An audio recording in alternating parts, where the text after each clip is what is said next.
Hi everyone, Michael Elliott here in the Amy Powerhouse with Between Two Mammoths. Today I'm here with Leah Schmalzbauer. Leah is the Brian and Karen Conway Teaching Professor of Sociology and American Studies, and she's also Chair of American Studies. Leah, thank you so much for being here. Thank you for having me.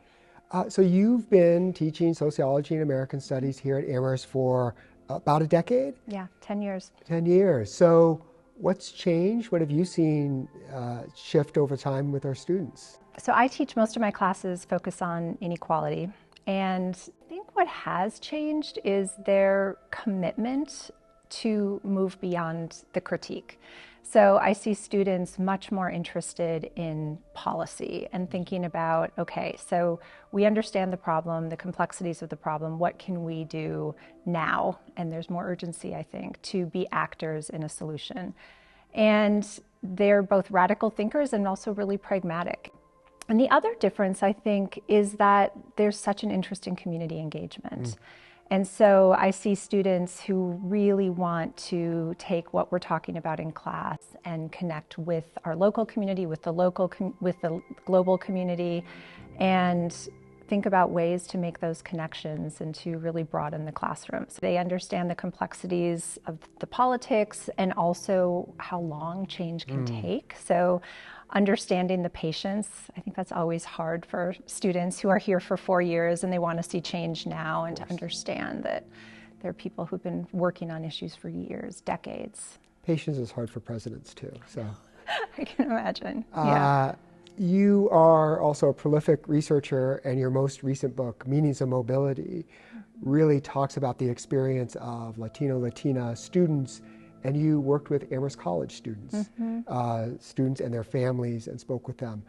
Say more about that research process and also some of the things that you learned that you've brought back to Amherst. Students come to Amherst not just as individuals, but as members of families, and with that comes all the expectations, the sacrifice, the experiences of their family members. And so much of that is inspirational and it's celebratory, and then it can also be really stressful, especially when you bring immigration in to the story. And many of the students with whom I work talked about having been told their whole lives that the sacrifice was for them. And so there's this pressure, I think, to pay that back. Students just carry a lot of responsibility, but also a lot of hope and, just tremendous commitment and, excitement about the future. Now, as if this weren't enough, teaching and researching, you have been for this last academic year, Amherst FAR, Faculty Athletic Representative. Can you say a little bit about what that is? I think of my role as having both the kind of mandated NCAA component and then the specific Amherst component. And the NCAA part of it is that I am the official kind of academic representative for Amherst athletics in the NCAA and in the NESCAC.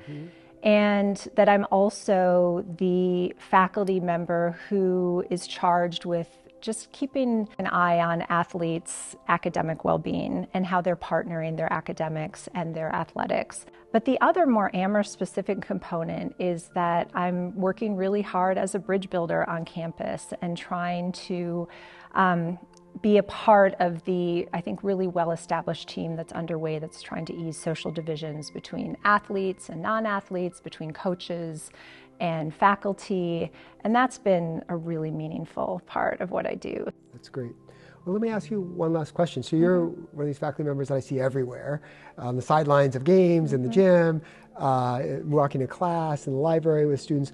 Do you have a favorite, physical spot on campus that you enjoy just for the sake of pleasure itself? Yeah, I have to say walking across the quad is probably my favorite thing to do, or on a beautiful day standing on Memorial Hill and just looking out. Well, it's an inspiring place, but it has inspiring people, and Leah Schmalzbauer, you're one of them.